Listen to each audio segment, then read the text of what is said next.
لبیک یا رسول اللہ، لبیک یا رسول اللہ، حاضر ہے یا نبی یا رسول اللہ، حاضر ہے یا نبی یا رسول اللہ، لبیک لبیک یا رسول اللہ، لبیک لبیک لبیک یا رسول اللہ۔ پوری امت کو یہ درس دیا ہے، ٹکڑے ہو جائیں تو برداشت کر لو، میرے مصطفیٰ کی شریعت پر آنچ آنے نہ دینا۔ یہ عزم، یہ حوصلہ، یہ استقامت رہے۔ آج جو میں بات عرض کر رہا تھا، ہو یہ گیا ہے کچھ لوگوں کو چاپلوسی کی پالیسی کہ کسی کو راضی کرنے کے لیے لوگ اس قدر گر جاتے ہیں کہ انہیں یہ بھی یاد نہیں رہتا وہ خود تھے کیا۔ ایک بات یاد رکھیں، انسان سب سے زیادہ گر جاتا ہے اس وقت جب انسانوں کو راضی کرنے کی کوشش کرتا ہے۔ صوفیہ اکرام فرماتے ہیں جب تک اس کے اندر سے یہ ہوس نہیں جائے گی وہ اللہ کی بارگاہ میں مقامات نہیں حاصل کر سکتا۔ انسانوں کو راضی کرنے کے لیے جو جی رہا ہے، فلاں راضی ہو جائے، فلاں راضی ہو جائے، کبھی سیٹھوں کو راضی کرو، کبھی نیتاؤں کو راضی کرو، کبھی پولیس کو راضی کرو۔ دنیا میں کتنے ہیں جس کو تم راضی کرتے رہ جاؤ گے؟ اسی لیے رب نے فرمایا فلا تخشوہم واخشونی، ان سب سے مت ڈرو، مجھ سے ڈرو۔ اللہ کا حکم ہے، ایک ذات سے تم خوف رکھو گے، اللہ سارے خوف تمہارے دل سے نکال دے گا۔ دنیا کا ڈر تمہارے سینے سے اللہ نکال دے گا۔ جینا ہے اس لیے کہ مجھے پیدا کیا ہے میرا مولا، مجھے موت دے گا میرا مولا، مجھے رزق دے رہا ہے میرا مولا، مجھے کھلاتا پلاتا ہے میرا مولا، مجھے سانسیں دیتا ہے میرا مولا۔ جب سب کچھ وہی دیتا ہے، موت بھی وہی، حیات بھی وہی، تو ڈرنا بندوں سے کیوں ہے؟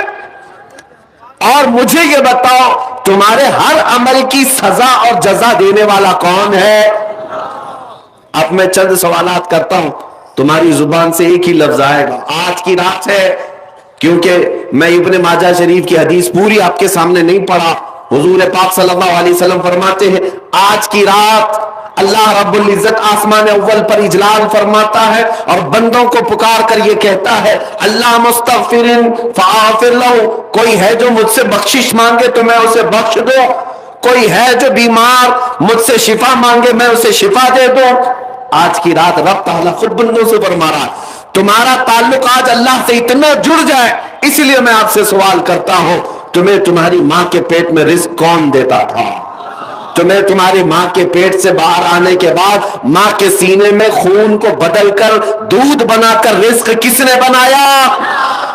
تمہارے بچپن سے لے کر جوانی آ گئی یا بڑھاپے تک تمہیں مفت بغیر کسی معاوضے کے سانسیں کون دیتا ہے؟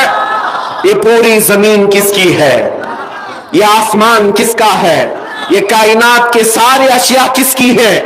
جب تمہاری زبان پر اللہ اللہ ہے، پھر میں آپ سے پوچھتا ہوں ہماری زندگی کا طریقہ بھی یہی ہے۔ جب تم پیدا ہوئے تھے ماں کی گود سے تو سب سے پہلے تمہیں نہلا دھلا کر کے لایا گیا تھا مولوی صاحب کے پاس یا کسی صالح بندے کے پاس، اور کیا کہا گیا تھا کہ اس کے کان میں کیا پڑھو؟ سب کو پتا ہے سب سے پہلے تمہارے کان میں جو جملہ آیا وہ کیا تھا؟ اللہ اکبر۔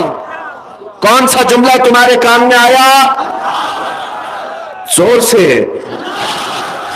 پیچھے والوں کے۔ میں کیوں کہہ رہا ہوں آپ کو توجہ، میں اس طرح بلوانے کا عادی نہیں۔ آپ زندگی میں شروعات کر رہے ہیں جس جملے سے اللہ اکبر، جس کا مطلب کیا ہے؟ اللہ سب سے، اللہ سب سے، اللہ سب سے بڑا ہے۔ یہ سب سے پہلا جملہ میرے کان میں آیا، تمہارے کان میں آیا۔ اب پھر جب ہوش آیا تھا تو جس محلے سے گزرو مسجدوں کی آوازیں یہی پکارتی تھی اللہ، اللہ سب سے بڑا ہے۔ میں یہ آواز سن کر کے مسجد میں اندر گیا، امام صاحب مصلی پر کھڑے تھے، تکبیر باندھا تو کیا کہہ کر؟ اللہ سب سے بڑا ہے، اللہ سب سے بڑا ہے۔ میں تو ہاتھ باندھ کر کھڑا ہوا، کسی کے سامنے جھکتا نہیں تھا۔ امام نے یہ کہہ کر کے جھکایا اللہ ہو۔ امام نے کیا کہا؟ اللہ اکبر کہا میں جھک گیا, اٹھا. پھر اس کے بعد ہم تو پیشانی کس کے لیے رگڑتے تھے, نہیں رگڑتے, لیکن امام نے جب یہ کہا اللہ اکبر, میں نے پیشانی بھی رکھ دیا. عزیزان گرامی, کیا تمہیں احساس ہے, میں ہاتھ باندھ لیا اللہ اکبر پر, سر جھکا لیا اللہ اکبر پر, پیشانی ٹیک دیا اللہ اکبر پر, میرے سارے اعمال اللہ اکبر پر, حتیٰ کہ وقت آیا میری موت کا, جب سانسیں رک گئی, کفن پہنا دیا گیا, جنازے میں لا کر رکھ دیا گیا, امام جنازے پر آ کر کھڑا ہوا, صفیں لگ گئی, امام نے رکعت باندھی, کیا کہہ کر, میں دنیا میں آیا تھا اللہ اکبر کہہ کر کے, دنیا سے جا رہا ہوں تو میری پوری زندگی یہی ہے میرے عزیزوں, آپ کی میں کہہ رہا ہوں, ہر مسلمان کی زندگی وہ شروع کرتا ہے اس بات سے کہ اللہ سب سے بڑا ہے, اور دنیا سے جاتا بھی ہے تو یہ اعلان کرتے ہوئے کہ اللہ سب سے, کوئی پرائم منسٹر, کوئی پریزیڈنٹ, کوئی کچھ بھی ہو, کوئی بادشاہ ہو, ہوگا 4 سال کا, ہوگا 5 سال کا, لیکن ہر زمانے میں ہر وقت اللہ, اللہ سب سے بڑا ہے, اللہ. یہ باتیں میں اس لیے آپ کے عقیدے کو مضبوط کرنے کے لیے کہا. اب پہچانو ان لوگوں کو جو یہ کہتے ہیں اللہ بھی ایک ہے, اوم بھی ایک ہے. یہ حالات آ گئے آج میرے عزیزوں. بعض لوگوں کو ایسا لگتا ہے کہ میں ان لوگوں کا سختی سے رد کر رہا ہوں. میاں ذرا عقل سے کام لو. تمہارے سامنے جب کوئی بھی مولوی کا چہرہ ہے, کوئی بھی مولوی کا چہرہ ہے, چاہے میں بھی ہوں, جب تک اللہ اور اس کے رسول کی بات ہو تم سر جھکا لو. یہ میرے مصطفیٰ کی شریعت ہے. حضرت عمر فاروق رضی اللہ تعالیٰ عنہ, میں آپ کو کیوں کہہ رہا ہوں, اس لیے کہ کوئی مولوی صاحب ابھی پورے ہندوستان بھر کا ماحول خراب کیے ہوئے, انہوں نے پتہ نہیں کہاں سے کون سے خواب میں ان کو نظر آیا کہ اوم بھی وہی ہے, اللہ بھی وہی ہے, ملا کر کے اور ثابت کرو کہاں سے ہے. تو کہا ہندوؤں کی کتاب میں اوم کے جو معنی لکھے ہوئے ہیں اس سے ایسا لگتا ہے کہ اللہ کے بھی وہی معنی ہیں, اوم کے بھی وہی معنی ہیں. تم اپنی شریعت ان کی کتابوں سے ثابت کرو گے, ہماری شریعت میرے مصطفیٰ کی حدیثوں سے ثابت ہوگی. کسی اور دین کی کتابوں کا میرا دین محتاج نہیں ہے. اسلام ثابت کرنے کے لیے کسی بھی دوسرے مذہب کی کتاب کی بالکل ضرورت نہیں. اسلام کے پاس کیا کمی ہے, کون سی دلیل نہیں ہے. پیدا ہونے سے لے کر قبر میں جانے تک کا ہر مسئلہ اگر کسی دین میں موجود ہے تو وہ میرے مصطفیٰ کی شریعت میں. ہم دوسروں کی کتابوں سے یہ ثابت کریں گے اس کا معنی بھی وہی, اس کا معنی بھی وہی ہے.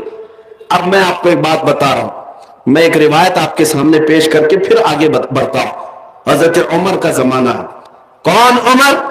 جن کے جلال, جن کے روب و دبدبے سے قیصر و کسریٰ کانپتے تھے, لاکھوں کی فوجیں تھراتی تھی, مسجد میں کھڑے ہو کر خطبہ دے رہے اور فرماتے ہیں اے لوگوں سنو, عمر ابن خطاب آج اپنے کوڑے سے سب کو ہانکتا ہے, کل کو اگر محمد عربی صلی اللہ تعالی علیہ وسلم کے دین کے علاوہ, ان کی شریعت کے علاوہ کوئی نیا مسئلہ میری طرف سے آئے تو تم کیا کرو گے؟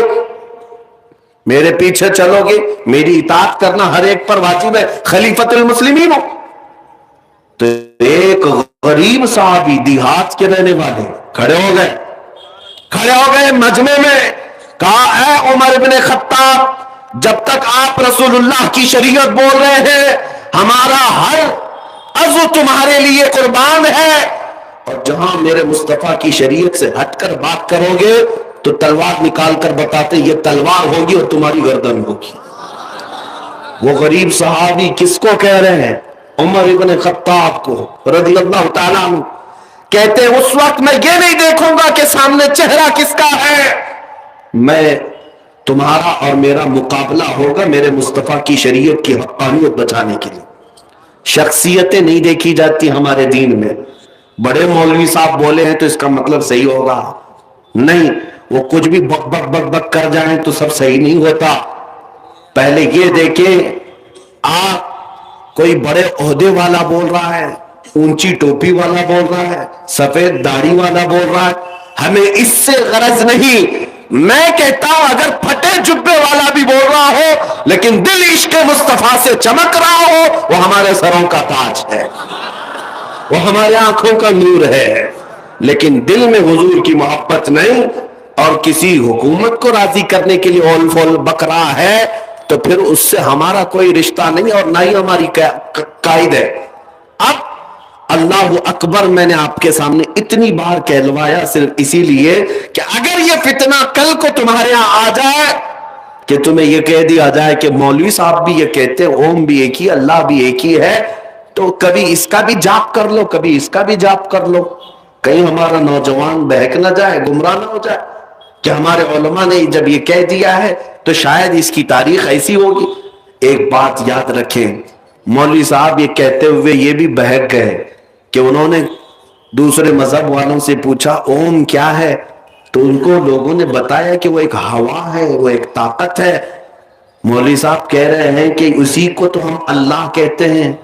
ارے پاگل، ہم ہوا کو اللہ کہتے ہیں؟ ہوا اللہ کی بنائی ہوئی مخلوق ہے، اللہ کی بنائی ہوئی مخلوق ہے. اگر ہوا کو ہی تم اللہ مانتے ہو تو اسی لیے ہواؤں میں جوڑ رہے ہو. شاید تمہارا عقیدہ ابھی اس اللہ کی تک نہیں آیا. وہ قادر مطلق جس پر ہم ایمان رکھتے ہیں وہ اللہ کیسا ہے؟ وہ اللہ رب العزت، وہ جسم و جسمانیت سے پاک ہے، مکان و مکانیت سے پاک ہے، انسانوں کے بس میں آنے سے پاک ہے، ہر عیب سے پاک ہے. اللہ رب العزت بے نیاز ہے، وہ کسی کا محتاج نہیں. ہمارے یہاں جو تصور ہے اللہ کا وہ بہت الگ ہے، بہت الگ ہے. مجھے بتاؤ مسلمانوں، حیدرآباد میں ہزاروں مسجدیں ہوں گی، آپ نماز کے لیے جب جاتے ہیں تو کیا محراب میں یا سامنے کی دیوار پر اللہ کی تصویر بنی ہے؟